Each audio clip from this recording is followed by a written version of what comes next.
What's happening, guys? Chris from NCG here. Today we're going to be talking about Ben Sherman's top 8 UK regional deck list. Shoutouts to himself and Legacy Card Gaming, his team, for the deck list. Just as a spoiler or a announcement, anything I say in this deck profile is my own personal views unless I state otherwise. The Ben said X, Ben said Y. It's just me analysing the deck because I do play something really similar, so it is nice seeing that someone else has jumped onto it, someone else has started topping with it and taking it.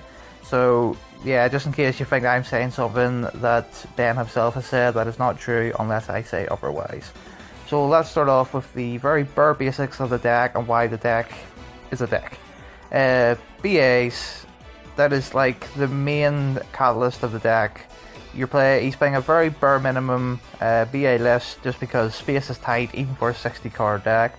The BAs just start everything off. They've got the Dante play to start milling. You have a lot of cards to mill here. You've got Lost Wind, you've got the PKs, you've got BA, just Snow, just a lot of cards to mill. But the real power play of the deck has been able to play like so many copies of Invoker, because you've got Terratop, you've got the PKs, you've got BA. So having the immediate fusion substitute combo live right away is just really good, because that is what you need to do it, or get the maximum use out of it, is opening Invoker rather than a Barrage. So he's playing so many copies of it because there's so many rank 3 plays. That is a really good starting point for any deck. But then we delve deeper into why the deck works, which bringing on to, as I mentioned, the PKs. PKs and BAs obviously have the synergy between them. This is a well-known deck, maybe not meta anymore, apart from this obviously, but it was a deck because they work together because they mill, they're all dark, so they get like Mass Change 2 Allure, which he is not playing, and they get like a lot of synergy of each other, so that's why they were a deck.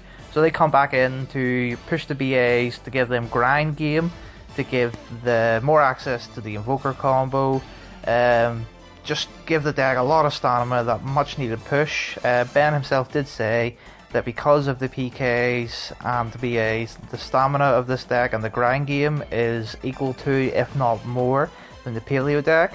So to have a deck that is more explosive but still have at least the same grind game as Paleo, that is a very strong deck to begin with. So that it's just a really good strong start off. Then we're delving deeper with the 60 cards into lawn mowing. So the deck does not revolve around lawn mowing, that's why he's not playing stuff like Left Arm Offering to search it. He has just give himself a win condition. You have to play 60 cards because there is literally 60 cards you want to play.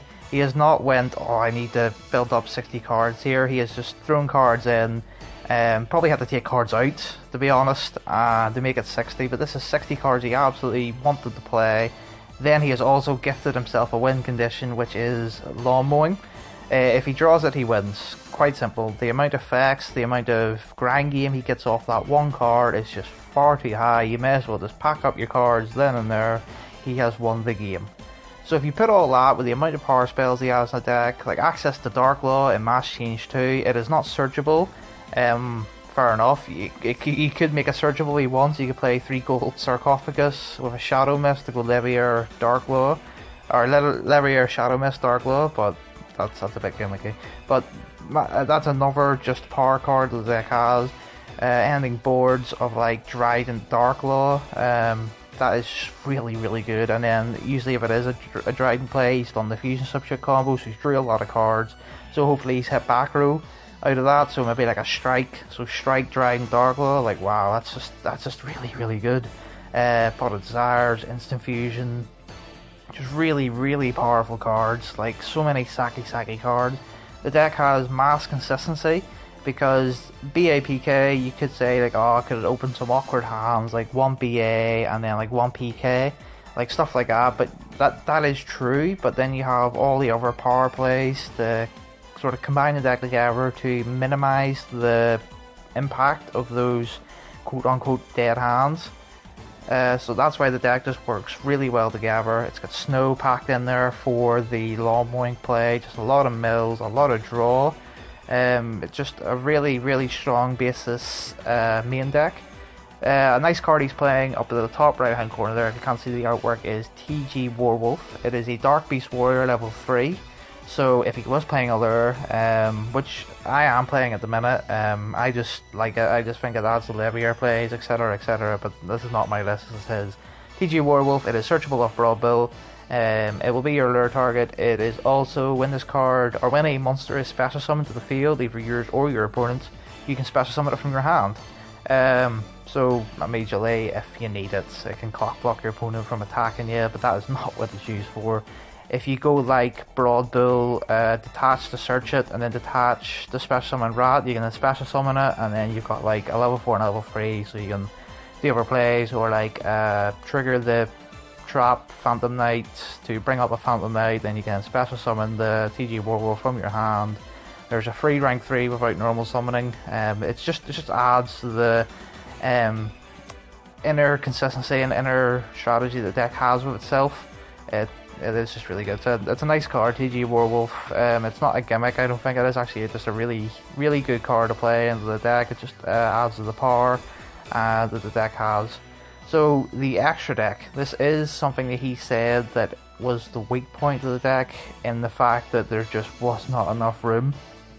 Any BA deck that is only playing one Dante, you can immediately tell that the space is unbelievably tight. One Dante in a BA deck, like, Jesus.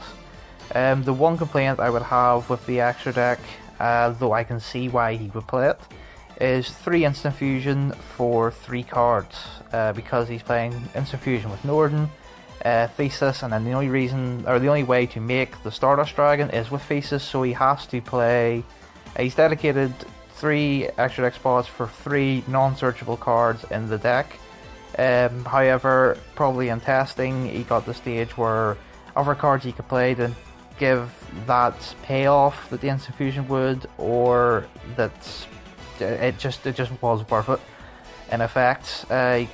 So that's why he's playing it. If I was to play a level 8 synchro myself, I would probably maybe play Omega, because Omega you can obviously taking cards out of your opponent's hand, but putting back the PK traps, or putting back the PKs themselves just to search more, just to get the grind game going a bit more, is better. However, he obviously knew about Omega, so he's strategized against Stardust Dragon being the defensive card for his boards, surviving stuff like Dark Hole Regeki, Twin Twisters on his back row.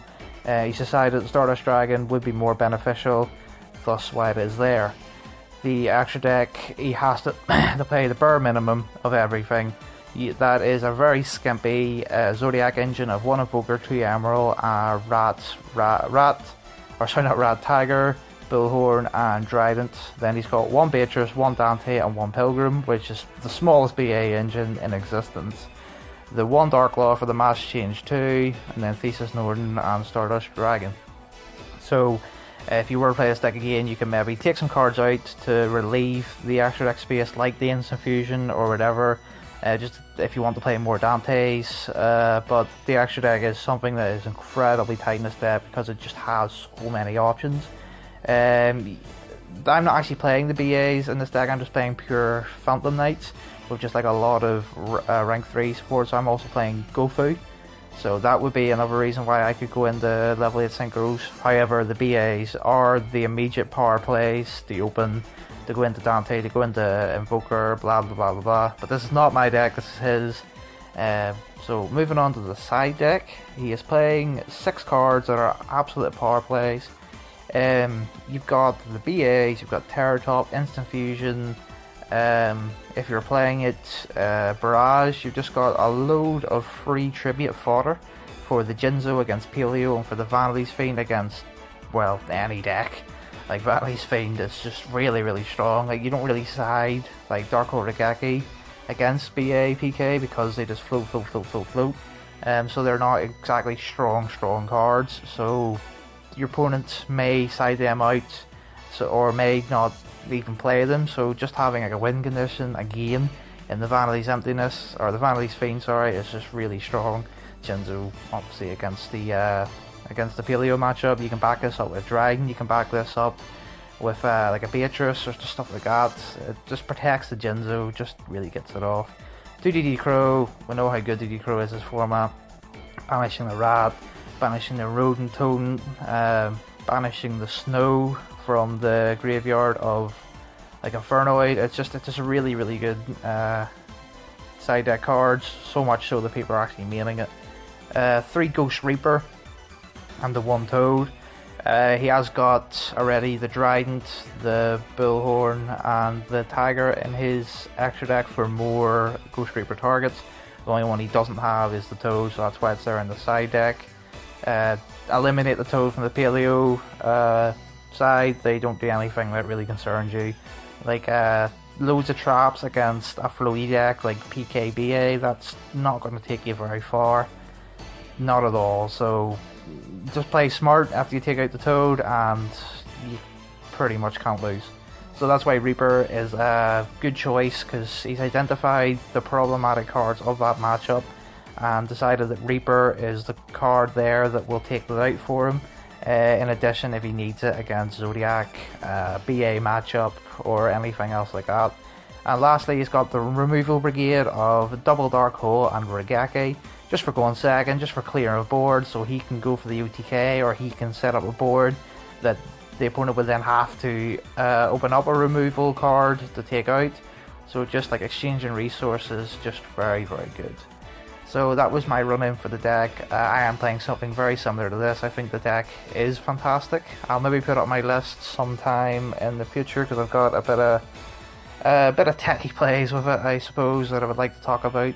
But this was Ben Sherman's top 8 UK regional deck list. Like I said, shoutouts to him, shoutouts to Legacy Card Gaming. This is a really strong list. BA is still a meta deck in 2017. What do you think about that? Chris from NCG, guys. I don't know.